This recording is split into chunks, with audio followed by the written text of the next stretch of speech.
कहानियों की क्यारी में प्रस्तुत है लियो टॉलस्टॉय की कहानी प्रेम में परमेश्वर, जिसके हिंदी अनुवादक हैं मुंशी प्रेमचंद। किसी गांव में मूरत नाम का एक बनिया रहता था। सड़क पर उसकी छोटी सी दुकान थी। वहां रहते उसे बहुत काल हो चुका था, इसलिए वहां के सब निवासियों को भली भांति जानता था। वह बड़ा सदाचारी, सत्यवक्ता, व्यावहारिक और सुशील था। जो बात कहता उसे पूरा जरूर करता। कभी धेले भर की कमी न तोलता और न घी तेल मिलाकर बेचता। चीज अच्छी न होती तो ग्राहक से साफ साफ कह देता, धोखा नहीं देता। चौथे पन में वह भगवत जन का प्रेमी हो गया। उसके और बालक तो पहले ही मर चुके थे। अंत में 3 साल का बालक छोड़कर उसकी स्त्री भी जाती रही। पहले तो मूरत ने सोचा इसे ननिहाल भेज दूं, पर फिर उसे बालक से प्रेम हो गया। वह स्वयं उसका पालन करने लगा। उसके जीवन का आधार अब यही बालक था।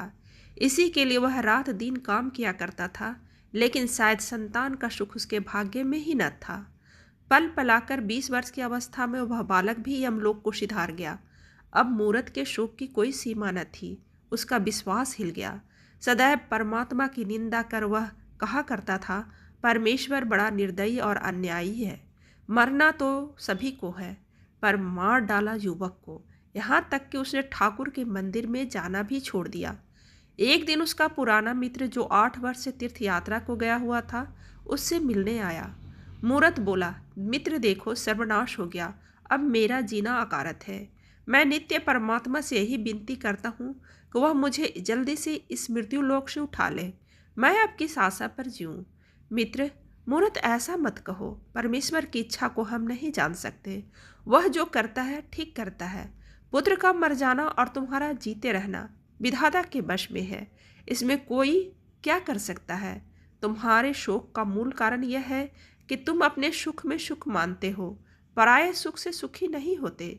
मूरत, तो मैं क्या करूं।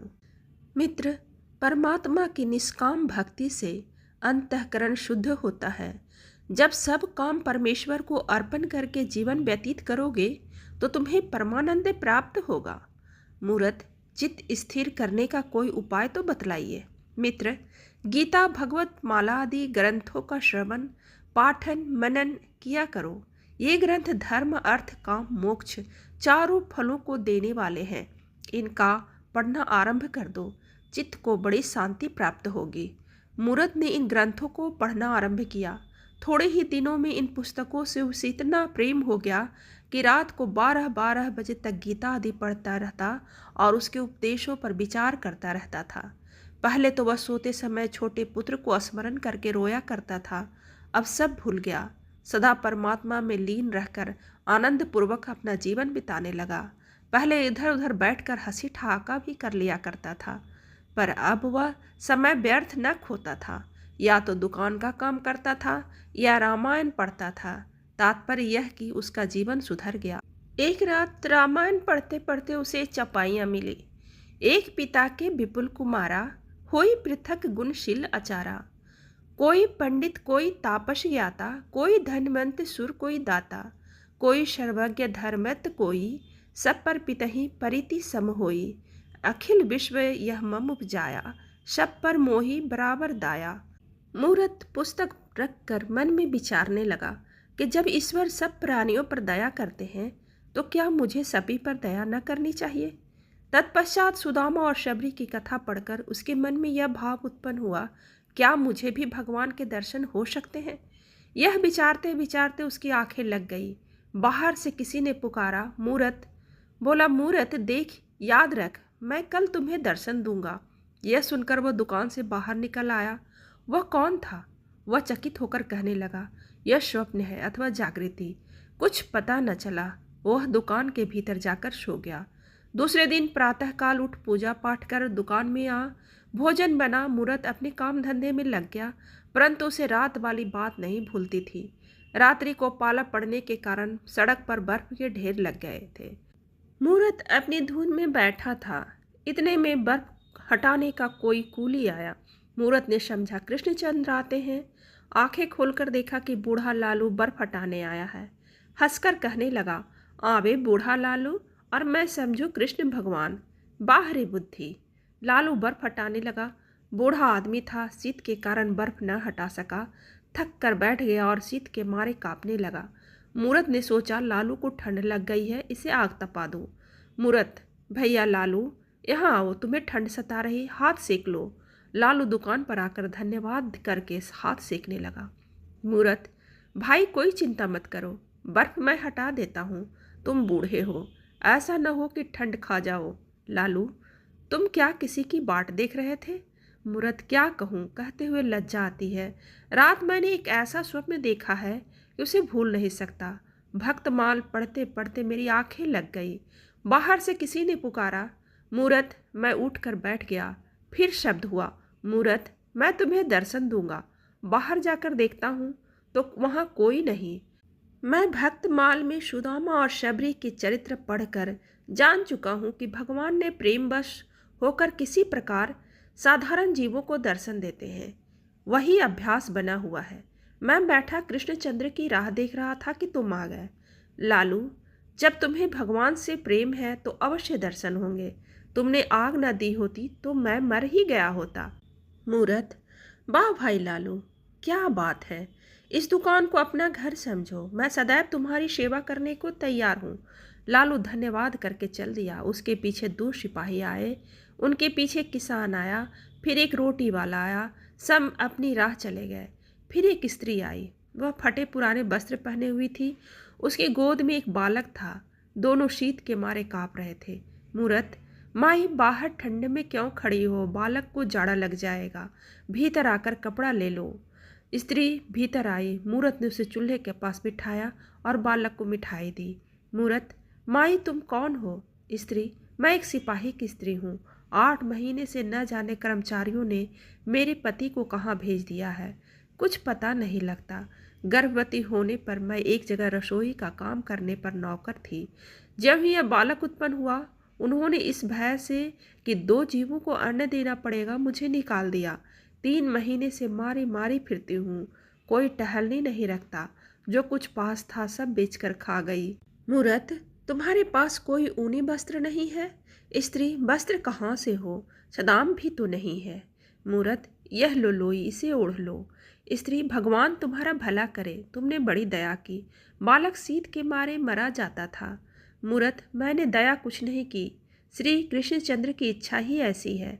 फिर इस मूरत ने स्त्री को रात वाला सपना सुनाया। स्त्री, क्या अचरज है, दर्शन होने को कोई संभव तो नहीं है। स्त्री के चले जाने पर सेब बेचने वाली आई। उसके सिर पर सेबों की टोकरी थी और पीठ पर अनाज की गठरी। टोकरी धरती पर रखकर खंभे का सहारा ले वह विश्राम करने लगी कि एक बालक टोकरी में से सेब उठाकर भाग गया। सेब वाली ने दौड़कर उसे पकड़ लिया और सिर के बाल खींचकर मारने लगी। बालक बोला, मैंने सेब नहीं उठाया। मूरत ने उठकर बालक को छुड़ा दिया। मूरत, माई क्षमा कर, बालक है। सेब वाली, यह लड़का बड़ा उत्पाती है, मैं इसे दंड दिए बिना कभी न छोड़ूंगी। मूरत, माई जाने दे, दया कर, मैं इसे समझा दूंगा, वह ऐसा काम फिर नहीं करेगा। बुढ़िया ने बालक को छोड़ दिया। वह भागना चाहता था कि सूरत ने उसे रोका और कहा, बुढ़िया से अपना अपराध क्षमा कराओ और प्रतिज्ञा करो कि चोरी नहीं करोगे। मैंने आप तुम्हें सेब उठाते देखा है, तुमने यह झूठ क्यों कहा? बालक ने रोकर बुढ़िया से अपना अपराध क्षमा कराया और प्रतिज्ञा की कि फिर कभी झूठ नहीं बोलूँगा। इस पर मूरत ने उसे एक सेब मोल ले दिया। बुढ़िया, वाह वाह, क्या कहना। इस प्रकार तो तुम गांव के समस्त बालकों का सत्यानाश कर डालोगे। यह अच्छी शिक्षा है, इस तरह तो सब लड़के शेर हो जाएंगे।